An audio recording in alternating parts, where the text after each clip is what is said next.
ఇక BCY party అధినేత Ramachandra Yadav BC ధర్మదీక్ష రెండో రోజు కొనసాగుతోంది. రామచంద్ర యాదవ్ దీక్షకు మద్దతుగా దీక్షా శిబిరంలో మహిళలు కార్యకర్తలు ఉన్నారు. ఈ నేపథ్యంలో ఈరోజు పార్టీ పీఎస్సీ సమావేశం జరగనుంది. ప్రభుత్వంపై ఒత్తిడి తెచ్చే విధంగా కార్యాచరణకు బీసీవై సిద్ధమైంది. పూర్తి సమాచారం ఇచ్చేందుకు మా కరెస్పాండెంట్ రాజ్ కుమార్ లైవ్లో జాయిన్ అవుతున్నారు. రాజ్ కుమార్, చూస్తున్నావు ప్రధానంగా 5 డిమాండ్లు నెరవేర్చే వరకు దీక్ష విరమించారు. చాలా భీష్మించి కూర్చున్నారు రామచంద్ర యాదవ్. ప్రస్తుతం 2 రోజులు కొనసాగుతోంది. అసలు ఎవరైనా స్పందించే దాఖలాలు ఉన్నాయా? అక్కడికి వచ్చిన మద్దతుదారులు ఏం చెప్తున్నారు?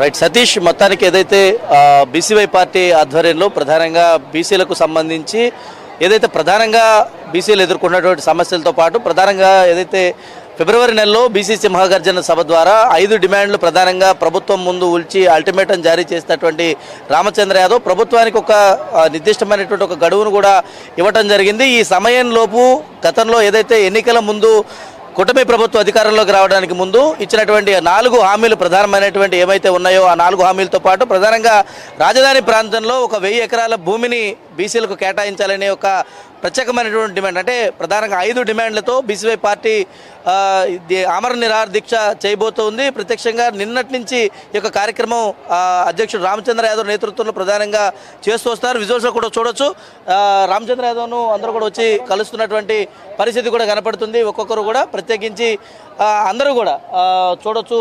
రామచంద్ర యాదవ్ కూడా దీక్షను భీష్మించుకుని కూర్చున్నారు. ఖచ్చితంగా బీసీలకు ఇచ్చినటువంటి హామీలు ఏవైతే ఉన్నాయో వాటిని ప్రధానంగా ఈ రాష్ట్ర ప్రభుత్వం నెరవేర్చే వరకు ఎక్కడ కూడా వెనక్కి తగ్గేది లేదంటూ కూడా ఆయన కూడా కూర్చున్నారు. ఇప్పటికే 24 గంటలు పూర్తయింది. ఇవాళ 2వ రోజు కూడా జరుగుతుంది. ప్రస్తుతం మద్దతు పలికేందుకు వివిధ పార్టీలకు సంబంధించినటువంటి నాయకులందరూ కూడా వచ్చారు. వారితో కూడా మాట్లాడదాం. ప్రధానంగా ఏదైతే ఏం జరుగుతుంది ఏంటనేది కూడా మనం మాట్లాడేటువంటి ప్రయత్నం చేద్దాం.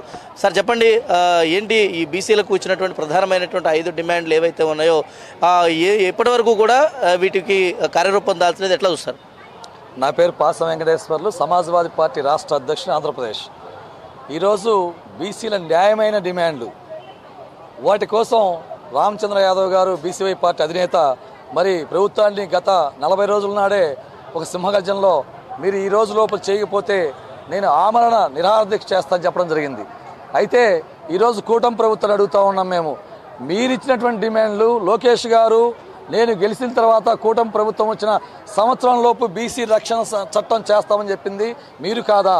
ఈరోజు రాజధానిలో మరి 1000 ఎకరం అడగటం అంటే దాదాపు 50,000 ఎకరాలు మీరు సేకరించినప్పుడు రూపాయికి 10 రూపాయికి ధారదత్తం చేస్తున్నటువంటి మీరు అదే రేటు మేము కూడా కడతామని రామచంద్రయ్య గారు చెప్పడం, ఆ రేటు ప్రకారం మా బీసీ బిడ్డలకు ఇవ్వకపోతే మేము ఒప్పుకోమని చెప్పడం జరిగింది. అయితే 2వ రోజు దీక్ష 24 గంటలు జరిగినా కూడా ప్రభుత్వానికి నిమ్మకు నీరెత్తకుండా ఉన్నారు.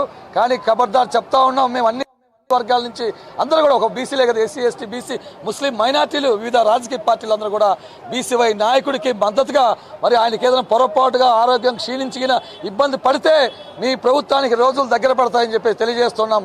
మిత్రులారా, మహిళలు ఉన్నారు, మహిళలతో కూడా మాట్లాడదాం. ప్రత్యేకించి ఈ మద్దతు పలికేటువంటి కార్యక్రమంలో మహిళలు చాలా అత్యంత ప్రాధాన్యంగా రామచంద్ర యాదవ్కు మద్దతు పలుకుతున్నారు.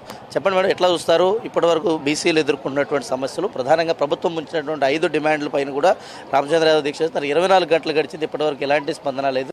ఏం చెప్పుతున్నారు ప్రభుత్వానికి?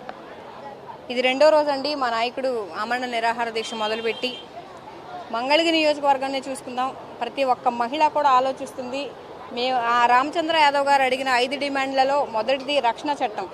ఆ రక్షణ చట్టం అంటే కేవలం ఆడవాళ్ళకి ఎక్కువగా ఉపయోగపడుతుంది. మా బీసీ సంఘాలు, బీసీ మహిళలు బయటికి వెళ్ళి ఉద్యోగాలు చేసుకోవాలన్నా చదువుకోవాలన్నా రక్షణ చట్టం లేకుండా ఎన్ని ఇబ్బందులు పడుతున్నామో మాకే తెలుసు. మీరు ఏసీ కార్లో తిరిగే వాళ్ళకి మీకు తెలియకపోవచ్చు, కానీ మా వాళ్ళు ఎర్రటి ఎండలో అలాగే చిన్న చిన్న ఉద్యోగాలు చేసుకునే వాళ్ళు కుల వివక్షకు గురవుతున్నారు. అలాగే అగ్రకులాల వాళ్ళతో చాలా ఇబ్బందులు కూడా పడుతున్నారు. ఎస్సీ ఎస్టీ మైనార్టీలకి ఏ రకంగా అయితే రక్షణ చట్టం ఉందో అలాగే బీసీలకు కూడా రక్షణ చట్టం కనుక ఏర్పాటు చేసినట్లయితే మేము ఇంత స్వేచ్ఛగా స్వతంత్రంగా మా పనులు మేము చేసుకోగలుగుతాం. అంతేకాకుండా ఆంధ్ర రాష్ట్రంలో రక్షణ చట్టం లేని ఆంధ్ర రాష్ట్రంలో మాకు బతకాలంటే భద్రత లేని విధంగా మాకు అనిపిస్తుంది. మీరు చెప్పండి మేడం, ఎట్లా చూస్తారు? ఇప్పటివరకు బీసీ రక్షణ చట్టం తెస్తామన్నారు, ఇప్పటివరకు దానిపైన లేదు. కానీ బీసీల మీద దాడులు జరుగుతూ ఉన్నాయి. ఇప్పటివరకు కూడా రామచంద్ర దీని మీద ప్రధానంగా మాట్లాడుతున్నారు. ఒకవేళ ఆయన ఎక్కడికి వెళ్ళినా కూడా అడ్డంకులు సృష్టించే ప్రయత్నం చేస్తారు. దీన్ని కూడా ఆపేటువంటి ప్రయత్నం జరుగుతుందని కూడా తెలుస్తుంది. ఏం చెప్తారు ఏంటి? బీసీ రక్షణ చట్టం అనేది ముఖ్యమనైతే దీన్ని బట్టైనా మనం తెలుసుకోవాల్సిన పరిస్థితులు ఉన్నాయి. ఎస్సీ ఎస్టీల జోలికి వెళ్ళాలంటే కూడా భయపడుతున్న రోజులు ఇవి. ఎందుకంటే వాళ్ళకు ఉన్నటువంటి అట్రాసిటీ కేసులు ఏవైతే ఉన్నాయో చట్టం అమల్లో, అందుకని భయపడుతున్నారు. ఒక బీసీల జోలికి రావాలంటే మాత్రం ఎటువంటి అడ్డంకులు అయితే లేవని బీసీలు అయితే మాత్రం నిరంతరం దాడులకు గురవుతూనే ఉన్నారండి. ఏ ప్రభుత్వ పాలనలో అయినా ముందుగా బాధపడేది, గాయపడేది, అన్ని దెబ్బలు ఎదుర్కొనేది మాత్రం బీసీలనైతే తెలుసుకోవాల్సిన రోజులైతే వచ్చున్నాయి. కనుక ఖచ్చితంగా బీసీ రక్షణ చట్టం మాత్రం కావాలనేది మాత్రం మా మనవి.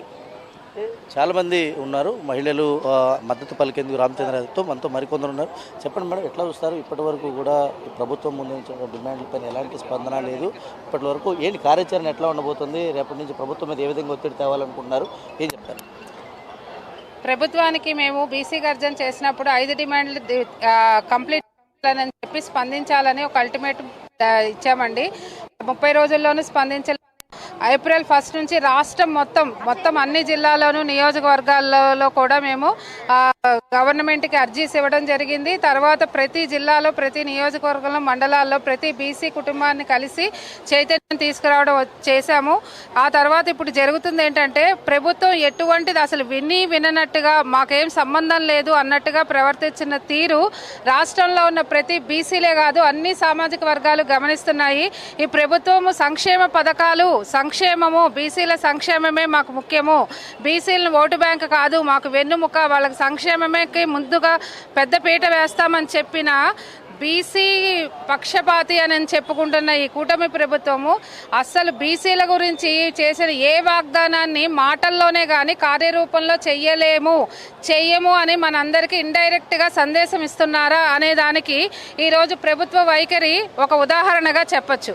కాబట్టి ఈ బోడే రామచంద్ర యాదవ్ గారు ఈ బీసీల హక్కులు సాధించే వరకు ఆమరణ నిరాహార దీక్ష చేస్తానని మొదలుపెట్టిన దగ్గర నుంచి మనం అందరం గమనించాల్సి ఏంటంటే రాష్ట్రంలో ఉన్న అన్ని బీసీ సంఘాల నాయకులు, బీసీల నాయకులు, మహిళలు అందరిలోనూ చైతన్యం వచ్చిందండి. ప్రతి సంఘం వాళ్ళు వచ్చి సంఘీభావం తెలపడం జరుగుతుంది.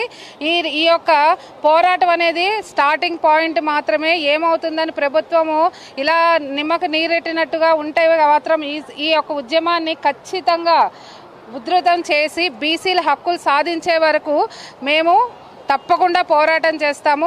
రామచంద్ర యాదవ్ గారికి రాష్ట్రం మొత్తం కూడా తెలుగు రాష్ట్రాల్లో ఉన్న ప్రజలందరి సపోర్ట్ ఉంది. ఈ సపోర్ట్తో తప్పకుండా ఈ హక్కుల్ని మేము సాధించుకుంటామని ఈ యొక్క మీడియా ద్వారా తెలియజేస్తున్నాం. మీరు చెప్పండి మేడం, ఎట్లా చూస్తారు?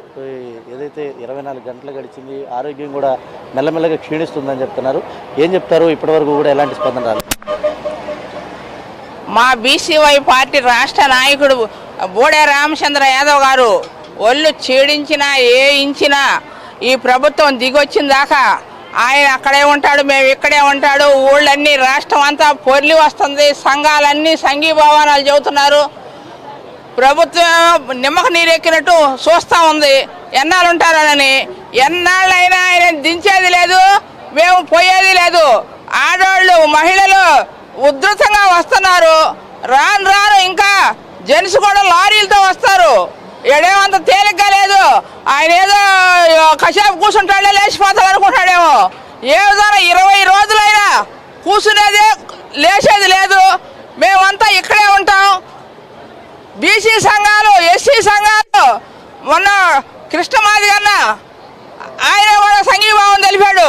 అట్నే అన్ని కులాలు, బీసీ కులాలు, ఎస్సీ కులాలు, సంఘాలు ఉధృతంగా వస్తున్నాయి. రాను ఇక్కడ పెద్ద ఉధృతమే అయింది. అయితే అది అయిన దాకైనా కూడా ఆయన ఎన్నాళ్ళైనా దిగడు. ప్రభుత్వం పట్టించుకొని ఏదైనా చేస్తే బాగుంటుంది. చంద్రబాబు నాయుడు ఎప్పుడూ నమ్మకం లేని మనిషి. ఆయన చెప్పేది ఒకటి, చేసేది ఒకటి. ఆయనే చెప్పాడు కదా ఇవన్నీ చెప్పింది ఆయనగా. ఎందుకు చేయటం లేదు? కుట్ర. ఆయన చేసేదంతా కుట్ర. ఆయన ఎవరు నమ్మరు. మారుతా అన్నాడు. ఏం మారాడు? దేంట్లో మారాడు? ఏమిచ్చాడు? బీసీలకి ఏమిచ్చాడు? నామినేట్ పదవులు ఇవ్వలా. వాళ్ళకి ఇవ్వాల్సి ఏమీ లేవు. 5 డిమాండ్లు పెట్టి నెల వెళ్ళిపోయింది. 2వ నెల. Thank you Raj Kumar.